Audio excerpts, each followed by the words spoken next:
آقا کریم صلی اللہ علیہ وآلہ وسلم نے ارشاد فرمایا، لوگوں جیسے آج میں تمہارے اندر موجود ہوں، آج کے دن کے بعد پھر کبھی زندگی میں کوئی موقع نہیں آئے گا کہ میں تمہارے اندر اس طرح موجود ہوں۔ یعنی ایڈوانس آقا کریم صلی اللہ علیہ وآلہ وسلم نے بتا دیا کہ جس طرح آج میں آپ کے یعنی یہ حج کے موقع پہ، اور یہاں پہ اس بات کو ذہن میں رکھیں کہ میدان عرفات حدود حرم سے باہر ہے۔ میدان عرفات کیا ہے؟ حدود حرم سے باہر ہے۔ زمانہ جاہلیت میں جس وقت مشرکین حج کرتے تھے تو جو قریش قبیلے کے لوگ تھے وہ میدان عرفات میں نہیں جاتے تھے، مزدلفہ میں رکتے تھے، اور لوگوں کو کہتے تھے کہ تم میدان عرفات میں جاؤ، ہم مشعر حرام مزدلفہ میں رکیں گے، کیونکہ ہم کعبے کے متولی ہیں اور کعبے کے خادمین ہیں، اور کعبہ کی ڈیوٹی ہمارے ذمہ، ہمارا معیار زیادہ ہے، ہم معزز ہیں۔ تو وہ مشعر حرام مزدلفہ میں رک جاتے تھے، اور حج کرتے وقت جو مشرکین تھے وہ عرفات کے میدان میں نہیں جاتے تھے۔ اب سارے صحابہ کا یہی خیال تھا کہ آقا کریم صلی اللہ علیہ وآلہ وسلم بھی قبیلہ قریش سے تعلق رکھتے ہیں، بنو ہاشم سے ہیں، تو حضور پاک صلی اللہ علیہ وآلہ وسلم عرفات کے میدان میں، تو آقا کریم صلی اللہ علیہ وآلہ وسلم نے عرفات کے میدان میں جا کر یہ تاریخی جملہ بولا کہ آج میں محمد عربی اتنی زیادہ فضیلت اور معیار اور مقام اور آخری نبی ہونے کے باوجود تمہیں اپنے برابر کھڑا کر کے اس بات کا اعلان کر رہا ہوں کہ جو کوئی بھی میری امت میں شامل ہوگا وہ میرے شانہ بشانہ کر قیامت کے دن کھڑا کر دیا جائے۔ یہ کوئی چھوٹی فضیلت نہیں ہے اگر ہم غور کریں کہ وہ جگہ جہاں پہ عام بندہ کھڑا ہونا ہے، وہاں پہ آقا کریم صلی اللہ علیہ وآلہ وسلم نے اپنی امت کی دلجوئی کے لیے اور اپنی امت کو سہارا دینے کے لیے اور اپنی امت کے دل میں احساس پیدا کرنے کے لیے اور اپنی امت کی عظمت کو اجاگر کرنے کے لیے کسی نبی نے اپنی امت کے ساتھ اتنا پیار نہیں کیا کہ اپنا مقام کسی کو دیا۔ آقا کریم صلی اللہ علیہ وآلہ وسلم نے ارشاد فرمایا خطبہ حجۃ الوداع کے موقع پہ، سب سے پہلے اللہ تعالیٰ کی حمد بیان کی، اور اللہ تعالیٰ کی حمد بیان کرنے کے بعد آقا کریم صلی اللہ علیہ وآلہ وسلم نے اپنے متعلق ارشاد فرمایا کہ میں اللہ کا رسول ہوں اور اللہ کا بندہ ہوں، اللہ کا رسول ہوں اور اللہ کا بندہ ہوں۔ اور اس کے بعد حضور پاک صلی اللہ علیہ وآلہ وسلم نے ارشاد فرمایا تیسرے نمبر پر کہ کوئی بندہ بھی اپنی مرضی سے ہدایت نہیں پا سکتا، رب ذوالجلال جس کو راہ ہدایت دکھاتا ہے وہی ہدایت قبول کرتا ہے، اور وہ اس کی عزت ہوتی ہے اور وہ اس کی جو ہے وہ شان ہوتی ہے کہ وہ بندہ ہدایت کو قبول کرتا ہے۔ لہٰذا ہر بندے کو جو ہدایت پا چکا ہے اور ہر وہ بندہ جو صراط مستقیم پہ گامزن ہے اس کو کبھی بھی تکبر نہیں کرنا چاہیے کہ میں اپنی مرضی سے صراط مستقیم پہ آ چکا ہوں، اپنی مرضی سے میں نے صراط مستقیم اختیار کیا، اپنی مرضی سے میں اللہ والا بنا ہوں، نہیں۔ یعنی ہم جتنے مسلمان ہیں، ہم جتنے حضور کا کلمہ پڑھنے والے ہیں، ہم میں سے کوئی بھی اپنی مرضی سے نہیں بلکہ اللہ تعالیٰ کی توفیق سے اور اللہ کے فضل سے آج مسلمان۔ یہ سارے نکات آپ ذہن میں رکھیں، 3 نکات آگے۔ نقطہ نمبر 4، آقا کریم صلی اللہ علیہ وآلہ وسلم نے فرمایا رب کے علاوہ کوئی عبادت کے لائق نہیں ہے، رب کے علاوہ کوئی، یہ توحید پر مبنی جو نظریہ ہے اس کو آقا کریم صلی اللہ علیہ وآلہ وسلم نے خطبہ حجۃ الوداع کے ابتدائی کلمات میں بیان فرمایا، اور اس کے بعد آقا کریم صلی اللہ علیہ وآلہ وسلم نے ارشاد فرمایا کہ اللہ کے بندوں میں تمہیں اللہ سے ڈرنے کی تاکید اور اس کی اطاعت پر میں زور دیتا ہوں اور اس بات پر آمادہ کرتا ہوں کہ رب کے علاوہ کسی کا خوف تمہارے دل میں نہیں ہونا چاہیے۔ یہ بھی ایک شرک ہے، یہ بات ذہن میں رکھیں کہ بندے کے ذہن میں یہ ہو کہ پتہ نہیں فلانا میرے ساتھ کیا کر دے گا۔ کسی بندے کے بارے میں اتنا خوف دل میں آ جانا کہ جتنا خوف اللہ کے بارے میں ہے، تو یہ بھی شرک ہے۔ جہاں اللہ کی ذات کو اس طرح ماننا ضروری ہے کہ اللہ کی ذات کے علاوہ کسی دوسری ذات کا وہم اور خیال ایک انسان کے عقل میں نہ آئے، تو وہیں پہ اللہ کے خوف کا عالم بھی یہ ہونا چاہیے کہ رب کے خوف کے علاوہ کسی بشر کا خوف بندے کے دل کے اندر اللہ کے خوف کے برابر نہ ہو۔ اور اگر ایسا نہیں ہے کہ کسی بندے کا خوف اتنا غالب آ چکا ہے کہ اللہ کے خوف کے قائم مقام کسی بندے کا خوف تمہارے دل میں ہے، تو پھر تمہاری اصلاح کی ضرورت ہے اور تمہارے دل کے تزکیے کی ضرورت ہے، تمہارے دل کی صفائی کی ضرورت ہے کہ آخر کیوں اللہ کے خوف کے مقابلے میں کسی بشر کا یا کسی مخلوق میں سے کسی بندے کا خوف اللہ کے خوف کے قائم مقام تمہارے دل میں پیدا ہو۔ اس بندے کو اصلاح کی ضرورت ہے۔ اور یہاں پہ آقا کریم صلی اللہ علیہ وآلہ وسلم نے ارشاد فرمایا، ایھا الناس، اے لوگو، واللہ لا ادری، کہ میں اس بات کی گارنٹی نہیں دیتا کہ جس طرح آج ہم اکٹھے موجود ہیں مزید ہمیں موقع ملے گا۔ اب آقا کریم صلی اللہ علیہ وآلہ وسلم ڈائریکٹ بھی یہ نہیں کہہ سکتے تھے کہ میں نے فلاں دن کو دنیا سے چلے جانا ہے۔ اگر ایسا حضور فرما دیتے تو جتنے سنتے کوئی بھی زندہ نہ رہتا۔ صحابہ کی جو محبتیں تھیں، ان محبتوں کے پیش نظر اگر آقا کریم صلی اللہ علیہ وآلہ وسلم اپنی زبان رسالت سے اپنی موت کا تعین کر دیتے تو کون برداشت کر سکتا تھا؟ انسان تو انسان جو حضور کے ہم رکاب جانور تھے، وہ جانور بھی حضور کی جدائی کو برداشت نہ کر سکتے۔ اور یہ منظر پیش آیا حجۃ الوداع کے موقع کے بعد، قربانی کے دن جب آقا کریم صلی اللہ علیہ وآلہ وسلم نے قربانی کے جانوروں کو لانے کا حکم دیا تو روایت میں آتا ہے کہ 70 اونٹ پہلی مرتبہ لائن میں کھڑے کیے گئے۔ تو جب اونٹوں کو پتا چلا کہ سامنے محمد عربی کا چہرہ اور چھری حضرت محمد مصطفیٰ کے ہاتھ میں ہے، ارے جانور کی یہ فطرت ہے کہ جانور چھری کو دیکھ کے بدکتا ہے۔ ایک روئے زمین پہ اور چشم فلک نے ایسا نظارہ دیکھا کہ آقا کریم صلی اللہ علیہ وآلہ وسلم کی ہاتھ مبارک میں ذبح کرنے کے لیے چھری موجود ہے۔ جانوروں نے دیکھا، جانور بدکے نہیں، روئے نہیں، تڑپے نہیں، پھلانگے چھلانگے نہیں، نہ ادھر ادھر گئے ہیں۔ سارے جانوروں نے اپنی گردنیں آقا کریم کے قدموں میں نچھاور کر، سبحان اللہ، اور ہر جانور زبان حال سے اپنی گردن کو حضور کے قدموں میں رکھ کے گویا کہ یہ کہہ رہا ہے، یا رسول اللہ، ذبح ہونا، قربان ہونا، اور وہ بھی آپ کے ہاتھوں سے، سبحان اللہ، تو مجھے پہلے جو ہے وہ قربان کیجئے۔ 70 اونٹوں کو باری باری لایا گیا۔ اچھا، تو آقا کریم صلی اللہ علیہ وآلہ وسلم نے فرمایا کہ جس طرح آج ہم اکٹھے موجود ہیں پھر کبھی اس طرح موجود نہیں ہوں گے، اس بات کی میں گارنٹی نہیں دیتا۔ تو آقا کریم صلی اللہ علیہ وآلہ وسلم نے فرمایا کہ کسی اجمی کو عربی پر اور کسی عربی کو اجمی پر کوئی فوقیت نہیں، یعنی کسی عربی کو صرف عربی بولنے کی وجہ سے کہ وہ عرب میں پیدا ہوا ہے اس کو عجم والے بندے پر کوئی فوقیت نہیں، اور کسی اجمی کو صرف اس بنیاد پر کہ وہ عجم میں پیدا ہوا ہے کسی عربی پر کوئی فوقیت نہیں۔ زبان کے ہیر پھیر کی وجہ سے فضیلت نہیں ہے، بلکہ آگے جا کے آقا کریم صلی اللہ علیہ وآلہ وسلم نے ارشاد فرمایا کہ سفید رنگ والے کو کالے رنگ والے پر اور کالے رنگ والے کو سفید رنگ والے پر کسی قسم کی کوئی برتری نہیں ہے۔ اور آگے جا کے آقا کریم صلی اللہ علیہ وآلہ وسلم نے فرمایا الا تقوی، مگر جس کا تقوی بہتر ہے وہ فضیلت والا ہے۔ تقوی بہتر ہے تو پھر بلال حبشی بھی سارے کے سارے روئے عالم کے سفید لوگوں سے بہتر ہے۔ اگر تقوی بہتر ہے تو حضرت بلال حبشی رضی اللہ تعالی عنہ اگرچہ رنگ میں بڑے سیاہ ہیں لیکن پھر بھی رب ذوالجلال تقوی کی بنیاد پہ اور اپنے محبوب کی غلامی اور محبوب کی وفا کی بنیاد پہ بلال کے کالے رنگ کو حسن کا وہ درجہ عطا فرما دیتا ہے کہ رب ذوالجلال بلال کے کالے رنگ سے کچھ حصہ لے لے کر حوروں کے چہروں پہ لگا کے ان کو مکہ بنا رہا ہے۔ سبحان اللہ۔ تو یہ اللہ کی شان ہے،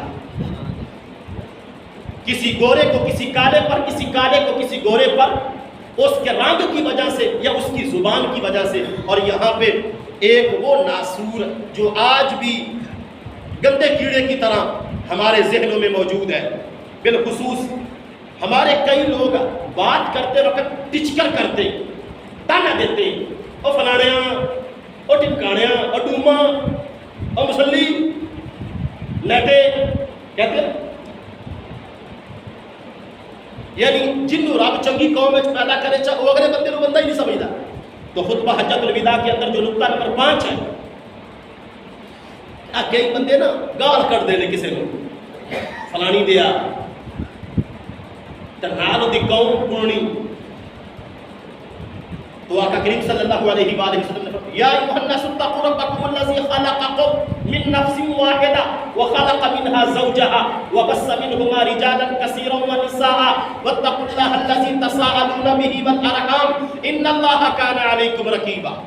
آقا کریم نے فرمایا لوگوں کو ماؤں کا تانا دینے والوں اور برادری کی وجہ سے فخر کرنے والوں، اپنی ایک ماں کی طرف دھیان دو اور اپنے ایک باپ کی طرف دھیان دو کہ تم سارے آدم اور حوا کے بیٹے ہو. تم سارے آدم اور حوا کے. آقا کریم صلی اللہ علیہ وآلہ وسلم نے فرمایا کوئی بندہ ذات پات کی وجہ سے افضل نہیں ہے، سید افضل ہے. اور وہ کیوں؟ آل رسول ہونے کی وجہ سے. ہاں آقا کریم صلی اللہ علیہ وآلہ وسلم نے فرمایا کہ جو تمہاری یہ قبیلے بنے ہیں لِتَعَارَفُوا، یہ تمہارے انٹروڈکشن کے لیے بنے، تمہارے تعارف کے لیے بنے، تمہاری پہچان کے لیے بنے. جو قبیلوں میں اللہ نے تمہیں تقسیم کیا کہ یہ فلانے قبیلے کا ہے، یہ فلانے قبیلے کا ہے، یہ جو خاندانوں میں تمہیں تقسیم کیا ہے یہ فلانا خاندان ہے، یہ فلانا خاندان، یہ اس لیے نہیں کیا کہ تم ایک دوسرے پر قبیلے کی وجہ سے فخر کرو، نہیں، یہ اس لیے کیا لِتَعَارَفُوا، تاکہ تمہاری پہچان ہو اور تمہارا تعارف ہو، تمہاری پہچان ہو اور تمہارا تعارف ہو. تو پہچان اور تعارف کے لیے قبیلے بنے ہیں، نہ کہ ایک دوسرے کو تانا دینے کے. اچھے برے لوگ ہر قبیلے میں ہوتے ہیں، جو گندا ہے وہ گندا ہے چاہے وہ کسی قبیلے میں، اور جو اچھا ہے وہ اچھا ہے چاہے وہ کسی قبیلے میں. تو اس لیے آقا کریم صلی اللہ علیہ وآلہ وسلم نے نام بگاڑنا اور اس کے بعد برادری کی وجہ سے ایک دوسرے پر فضیلت کی بات کرنا کہ میں اس لیے تیرے اوپر فضیلت رکھتا ہوں کہ میں فلانے خاندان ہوں، اس چیز کی مذمت آقا کریم نے فرمائی اور حجۃ الوداع کے خطبے کے اندر اس کو مینس کرنا. اور اس کے بعد آقا کریم صلی اللہ علیہ وآلہ وسلم نے ارشاد فرمایا کہ تمہارے خون اور تمہارا مال اور تمہاری عزت جس طرح آج کے دن حرام ہے ایک دوسرے پر، قیامت تک ایک دوسرے پر تمہاری ایک دوسرے کی عزت، مال، جان، آبرو اور خون ایسے ہی حلال، ایسے ہی حرام. اچھا یہاں پہ ایک نقطہ ذہن میں رکھیں، جو مشرکین مکہ تھے نا وہ 9 ذو الحج یعنی کہ عرفہ کے دن حرم کی حدود کے اندر کسی قسم کی خون ریزی اور کسی قسم کا لڑائی جھگڑا اور کسی قسم کا فساد اس کو حرام سمجھتے تھے. تو آقا کریم صلی اللہ علیہ وآلہ وسلم نے فرمایا کہ یہ تمہارا عقیدہ پہلے ہی ہے کہ تم حج کے دنوں میں مکہ کی حدود کے اندر قتل اور خون ریزی کو اچھا نہیں سمجھتے، لیکن اس میں اضافہ میں یہ کر رہا ہوں کہ آج کے بعد جس طرح آج کے دن یہ غربت ہے ایک دوسرے کے مال کی، ایک دوسرے کی جان کی اور عزت کی، تو یہ قیامت تک عام دنوں میں بھی ایسے ہی تمہارے اوپر یہ چیزیں ایک دوسرے پر حرام کہ کوئی کسی کے مال کو نہیں چرا سکتا اور کوئی کسی کو مالی نقصان نہیں دے سکتا اور کوئی جو ہے وہ کسی کی عزت کا اجاڑا نہیں کر سکتا اگرچہ وہ حرم کے اندر ہو یا حرم سے باہر ہو. تو قیامت تک کے لیے آقا کریم صلی اللہ علیہ وآلہ وسلم نے خطبہ حجت اور وہاں پہ آقا کریم صلی اللہ علیہ وآلہ وسلم نے 2 چیزیں جو پوائنٹ نمبر 7 اور پوائنٹ نمبر 8 ہے خطبہ حجت الوداع کا، آقا کریم نے فرمایا آج کے بعد ہر قسم کا سود ختم کر دیا گیا اور ہر قسم کی سودی رقمیں باطل قرار دے دی گئی ہیں.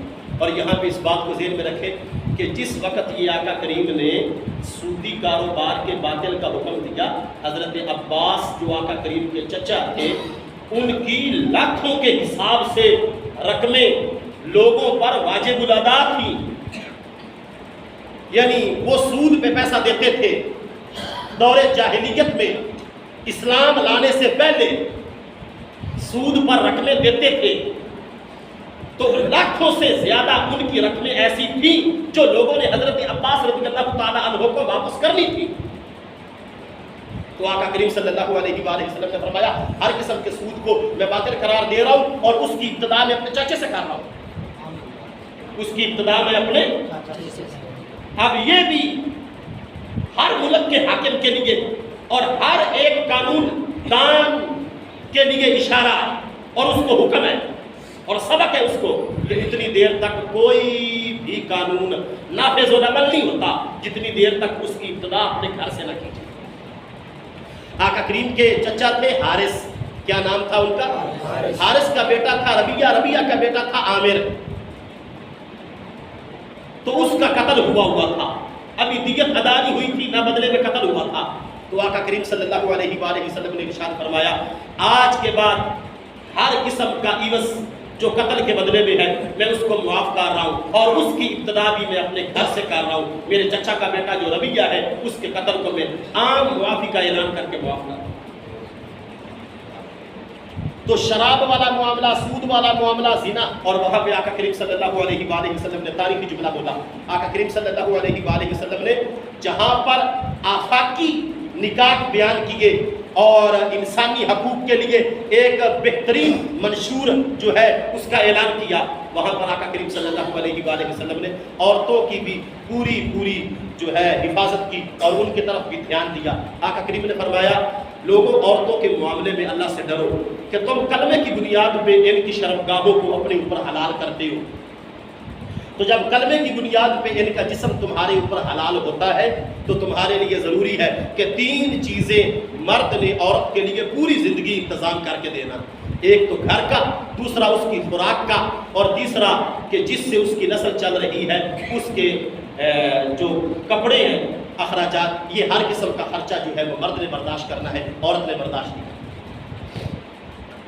آج یہ بھی ایک المیہ کہ ہمارے اندر یہ مغرب والی سوچ پیدا ہو رہی ہے کہ عورتوں کو مختلف جگہوں پہ کام میں لگا کے خود کفیل بنانے کی کوشش. یہ شریعت کے مخالف ہے. یہ شریعت کے کیا یعنی اگر عورت ڈرائیوری کرے اور ڈرائیوری کر کے پیسہ کما کے لے کے آئے تو ان قصائی نبھانی کوئی بات سمجھ آئے. یہ کام مرد کے ذمہ تھا. یہ الرجال قوامون علی النساء, مرد عورتوں پر کیا ہے, حاکم ہے. تو جو سوانیاں آپ کا مسلم حکومت کے شاید